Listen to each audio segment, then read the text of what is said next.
Do you feel pressure from like your family to do it? Yeah. I mean, there was definitely pressure for sure. Like my old man pushed me a fair bit. And when I was younger, I hated it, and I hated him for it. But now I'm so grateful and so lucky that he did.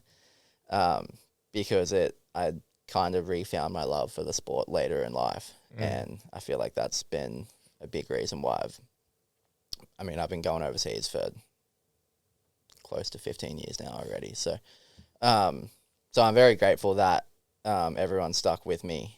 But yeah, I didn't really enjoy it when I was growing up. So um, yeah, never got in it to be successful. But then I think when I think I was like 13 or 14 years old, I'd spent some time in the States. I first went overseas when I was 13. I spent 6 weeks with a family in the US. Never met them before. My old man flew me over.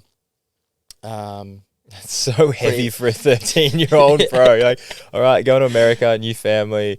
This is the thing that you're not that interested in, but I really want you to do well. So good luck. yeah. It was kind of funny. Dad flew me over, shook hands, said hi, and then Dad pretty much hopped on the next flight. Like, he wasn't even in Orlando for 24 hours. He was just like, "Yep, hi, how you doing? See you, mate." So I spent 6 weeks with them. How did you feel about that? I guess my my upbringing was very, very different to what you would say the norm is. But for me, it was normal. So I didn't think anything different. I thought, because obviously I've You only met, have your perspective, hey? exactly. And a lot of my friends I had met through wakeboarding at this time were traveling overseas and moving and spending time over there. So like for me, it was like very normal. But looking back on it, it was so far from that. This is not normal. Yeah. See you, Dad. Yeah, right. I think they just hated me, so that was like, yeah, they booted me out of the house, and I was pretty young. But so yeah, I spent 6 weeks with a family. When I was 13, I'm still unbelievably good friends with them now.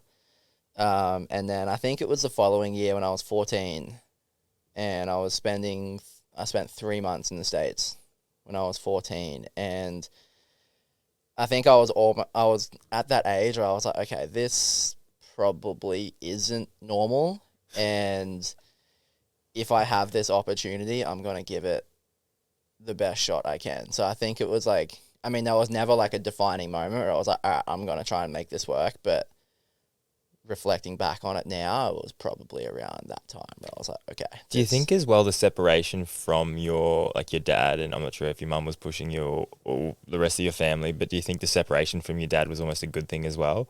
Because you felt like you were kind of doing it more for you, even though he put you in that situation? Yeah, I think so. I think it just allowed me to grow into my own person. And I was very lucky that my old man was and still is very heavily invested in the sport, loves everything about it, is very knowledgeable. And my mum's a mum.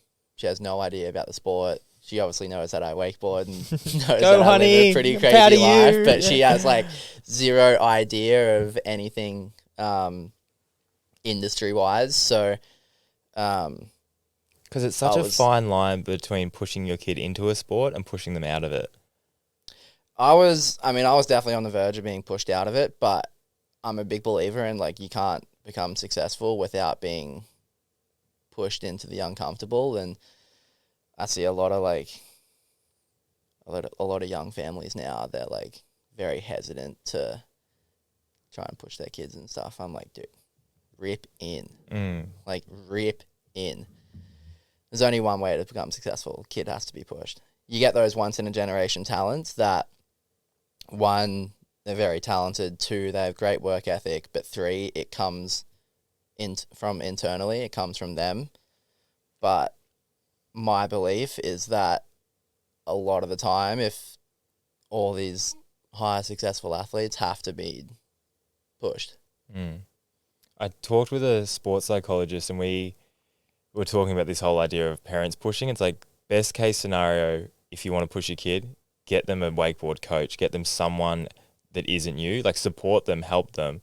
But I think it's just that fine line between when you're playing the role of a parent and you're playing the role of a coach, and that gets very blended together. And I think that makes people get resentful towards their parents because it's like, are you playing coach now? Or are you playing dad? And I can't separate the two anymore. And because of that, I don't want to do this anymore. Where if you have a coach that, and obviously everyone can't just afford a coach, but if you can afford someone that's going to push you, like that's coach. He's here to help me get better at this skill. It doesn't really matter if he loves me or not. If you're questioning whether your dad loves you or not because he's trying to push you in a sport, like that becomes a very tricky situation to navigate, especially for a kid, especially for a young kid. Yeah, that was definitely me. Yeah. That was definitely me. And like, to be brutally honest, I probably still juggle that now. Like there's times where I'm like, all right, like, let's be my fucking dad. Yeah. Yeah. But I know that it all comes from a place of love, and I know that he wouldn't be doing what he is doing if it wasn't from a place of love. So it's more of a mutual respect than anything else. It's going to be a tricky thing, man, trying to be a parent. Like I struggle even now sometimes helping like younger kids and balancing that role of being a mentor but also being a friend. And it's like, at the end of the day, I just want to be your buddy, and I enjoy riding bikes with you. I did enjoy riding bikes with you, but then you also want to obviously instill some wisdom. And if they're doing the wrong thing, you kind of want to let them know.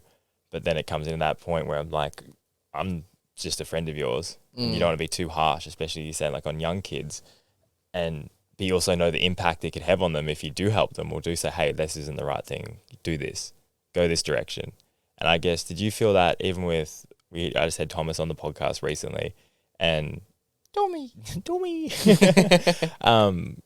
we were talking about how you were obviously a big impact on him and his progression as a rider. And he even said on this podcast that he would want to come in and be like, I'm wrecked, man, I'm done. And you're like, no, you got to do your tricks.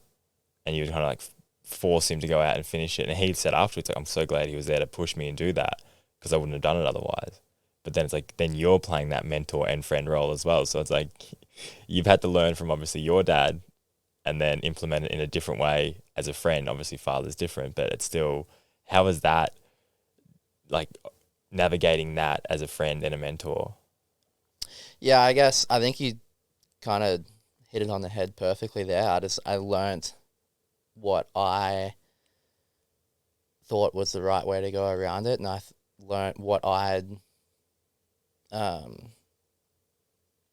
thought was effective, and between playing the two roles, and I learnt what I didn't like, and I was like, all right, well, let's kind of merge these two together. And Tom's one of my best mates, and we're really lucky that we're both in the same industry and we're both able to live a really, really cool life, and I want to see the best for him. So obviously I want to help him achieve his life's goals and dreams and live the best life if he could.